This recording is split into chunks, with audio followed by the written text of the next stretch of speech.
শ্রাবণ here সাথে কথা বলে মিটিং রুমে চলে যায়। হিয়া শ্রাবণের চেয়ারটা ছেড়ে সোফায় এসে বসলো। ওর এত সাহস নেই যে ওই চেয়ারে বসে থাকার। একটু পরে একজন মহিলা স্টাফ এসে হিয়াকে কফি, বিস্কিট, কোল্ড ড্রিঙ্কস দিয়ে গেল।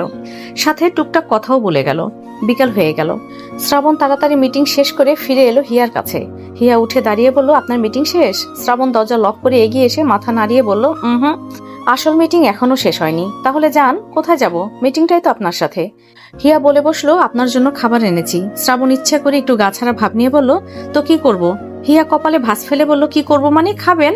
খাবো না কেন? আমি এত কষ্ট করে নিয়ে এলাম। যদি কষ্ট করে খাইয়ে দিতে পারো তাহলে খাবো। হিয়া উঠে শ্রাবণের কাছে এসে হাত ধরে টেনে নিয়ে বসালো।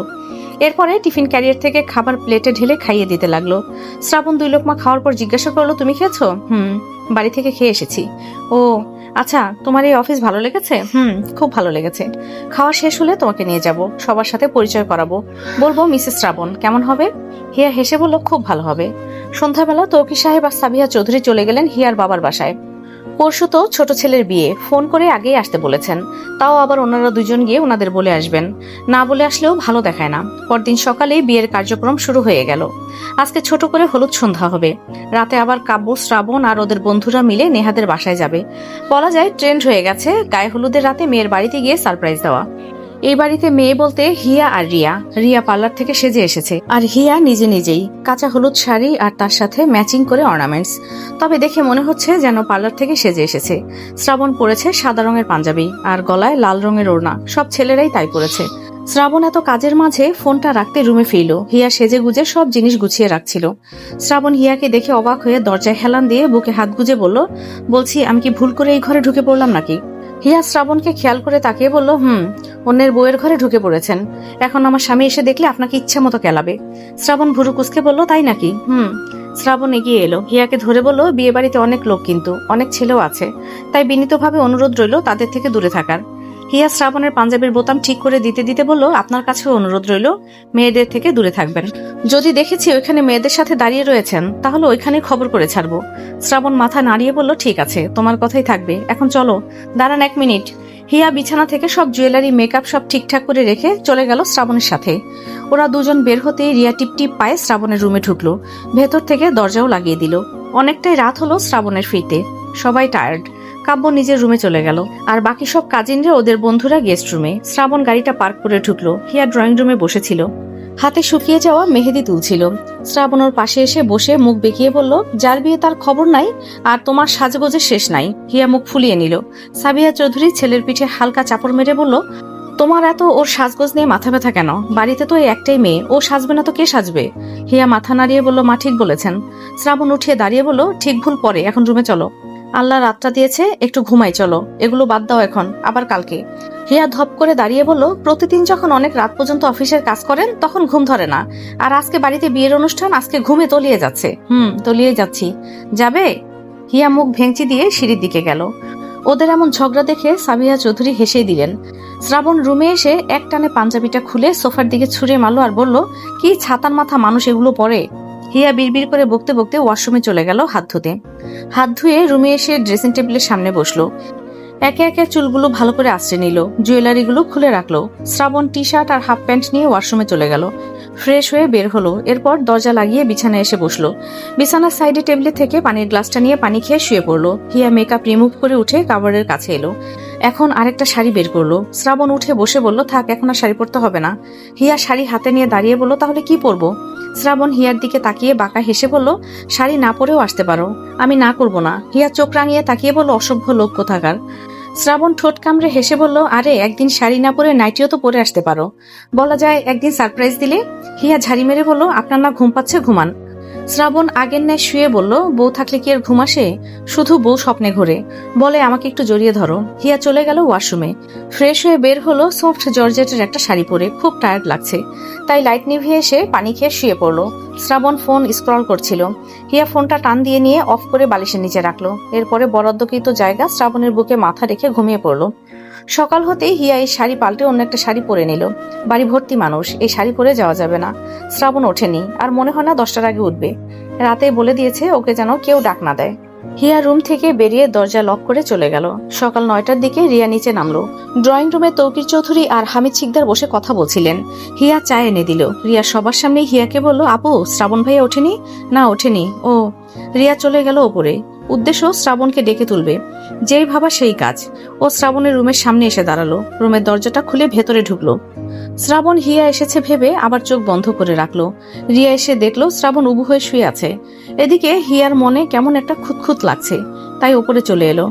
রিয়া শ্রাবণের কাছে এসে বসলো। শ্রাবণ দেখে ফেলেছে এটা রিয়া, তাই আবারও ঘুমের ভান ধরে রইল যাতে ও চলে যায়।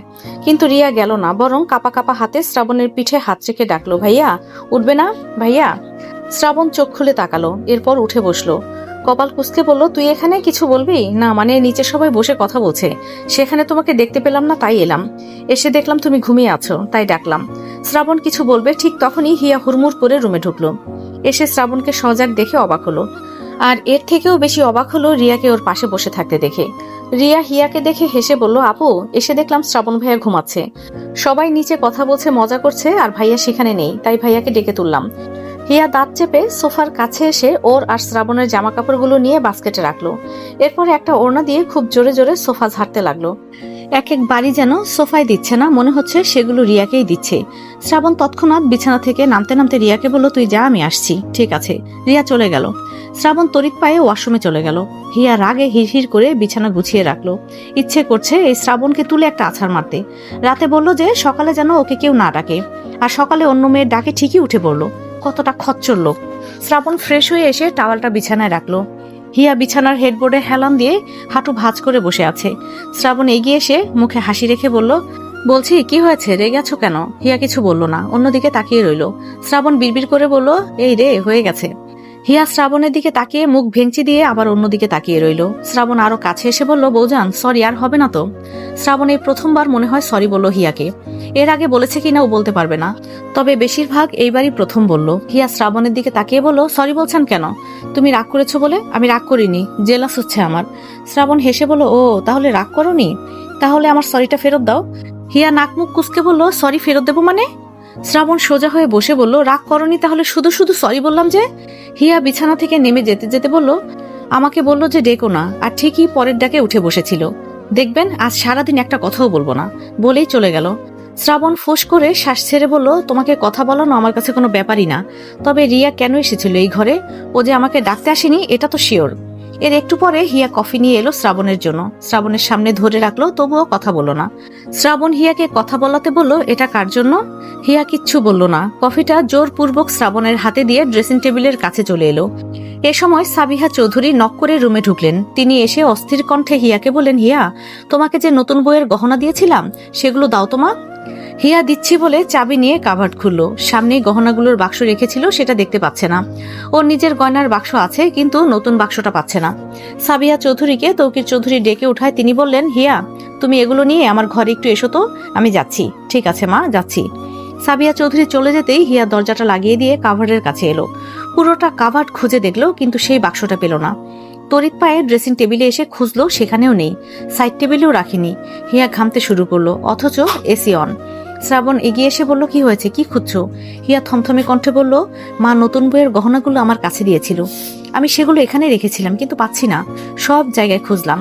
কি বলছো, শিওর তুমি পাচ্ছ না? ভালো করে খুঁজে দেখো তো, তোমার গয়নার মধ্যেও তো যেতে পারে। যায়নি, ওইটার বাক্সই তো আলাদা। সেটাই বেশ কিছু গহনা, আমি কি হারিয়ে ফেললাম? বলেই আবার কাঁদতে লাগলো। শ্রাবণ বলল, তুমি শান্ত হও, আমি দেখছি। আগে বলো চাবি কই রেখেছিলে? চাবি যেখানে থাকে সাইড টেবিলের ড্রয়ারে ছিল। শ্রাবণ ভাবুক কণ্ঠে বলল, তাহলে চুরি হয়েছে, হারায়নি। শ্রাবণ আবার খুঁজলো, সাথে হিয়াও। হিয়া শেষে সোফায় এসে বসে মাথাটা নিচু করে ধরে কাঁদছে। শ্রাবণ ফোনটা নিয়ে বিছানায় বসে রুমের হিডেন সিসিটিভি ফুটেজ চেক করতে শুরু করলো। শ্রাবণ সিসিটিভি ফুটেজ চেক করতে করতে হিয়াকে বলল, গয়নাগুলো কবে রেখেছিলে? কালকের আগের দিন। এরপরে আর কি ওই কাভার্ড খুলেছিলে? না, ওইটা আর খোলা হয়নি। শ্রাবণ ফুটেজটা ভালো করে খেয়াল করলো। ফুটেজটা টেনে টেনে দেখতে লাগলো। মিনিট 15 পরে উঠে দাঁড়িয়ে ফোনটা পকেটে ভরে হিয়ার কাছে এসে দাঁড়ালো। হিয়াকে সোজা করে ধরে চোখের পানি মুছে দিয়ে বলল, কাঁদবে না, আমি দেখছি। তুমি আম্মুকে গিয়ে বলো যে আপনার ছেলে গয়নাগুলো নিয়ে আসছে। কিন্তু গয়না তো নেই, কি করে নিয়ে যাবেন? আমি যেভাবে নিয়ে যাই, তুমি এখন কান্না থামিয়ে আম্মুর কাছে যাও। হিয়া যেতে চাইল না। শ্রাবণ হিয়াকে দাঁড় করিয়ে চোখ মুছে জোরপূর্বক দরজার বাইরে পাঠালো। হিয়া যেতে গিয়েও ফিরে এসে শ্রাবণকে ধরে বলল, আমি বলতে পারবো না, আমার ভয় হচ্ছে, আপনি চলুন।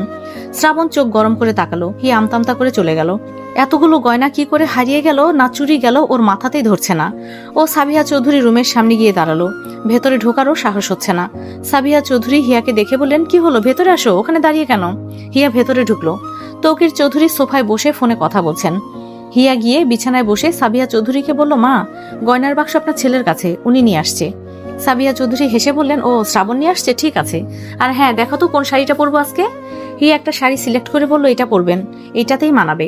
আর আপনি যেটাই পরেন না কেন সেটাই ভালো লাগে মা, এখন আপনাকে বেশ স্মার্ট লাগে। জানেন, আমার না এক এক সময় মনে হয় আপনার বিয়েই হয়নি। হিয়া গড়গড় করে কথাগুলো বলে দিল। সাবিহা চৌধুরী আর তৌকির চৌধুরী দুজনেই কথাগুলো শুনে হতবাক। তৌকির চৌধুরী গলা খাকারি দিয়ে ব্যালকনিতে চলে গেল। হিয়া কপালে ভাঁজ ফেলে আস্তে করে বলল, মা, ভুল কিছু বলে ফেলেছি কি? সাবিহা চৌধুরী ফিক করে হেসে হিয়ার গালে হাত রেখে বললেন, পাগড়ি একটা। শ্রাবণ রুম থেকে বেরিয়ে রিয়ার রুমে এলো। রিয়া ব্যাগ থেকে জামাকাপড় বের করছিল। শ্রাবণ রুমের ভেতরে ঢুকে দরজা লাগিয়ে দিল। রিয়া সোজা হয়ে দাঁড়ালো। শ্রাবণের এভাবে দরজা লাগিয়ে দেওয়া দেখে একটু অবাক হলো বই কি। শ্রাবণ এগিয়ে এসে স্পষ্ট কণ্ঠে বলল, গয়নাগুলো কোথায় রে? রিয়া কপাল কুঁচকে বলল, কিসের গয়না? শ্রাবণ দাঁতে দাঁত চেপে বলল, নাটক বন্ধ করে ইমিডিয়েট গয়নাগুলো বের করে দে। কিসের গয়না ভাইয়া? শ্রাবণ তপ্ত শ্বাস ফেলে ঠাস করে থাপ্পড় মারল রিয়ার গালে। রিয়া তাল সামলাতে না পেরে 2 কদম পিছিয়ে গেল। শ্রাবণ এগিয়ে এসে তির্যক কণ্ঠে বলল, কি ভেবেছিস কিচ্ছু জানতে পারবো না? এত সোজা আমার ঘরে ঢুকে চুরি করা? রিয়া ছলছল চোখে তাকিয়ে রইল। ওর এত নিখুঁতভাবে কাজও যে শ্রাবণ ধরে ফেলবে সেটা অসম্ভব মনে হচ্ছে। গয়নাগুলো ওই সরিয়ে ফেলেছে, সেটা শ্রাবণ কি করে জানলো? ও আর হিয়া তো কালকে রুম থেকে বেরিয়ে যাওয়ার পরেই রিয়া তাদের রুমে গিয়েছিল, তাহলে শ্রাবণ জানলো কি করে? শ্রাবণ ফোন বের করে ফুটেজটা দেখায়, যা দেখে রিয়া লজ্জায় অনুশোচনায় গয়নাগুলো বের করে আনলো। এখন লুকিয়েও কোনো লাভ হবে না। শ্রাবণ গয়নার বাক্সটা নিয়ে রিয়াকে বলে গেল, বাড়িতে বিয়ে, তাই কিছু বললাম না, ভেবে নিস না তোকে বাচ্চা বলে ছেড়ে দেব। এর আগের বারও মিরাজের সঙ্গে থেকে কি চাল চেলেছিলি ভুলে যায়নি।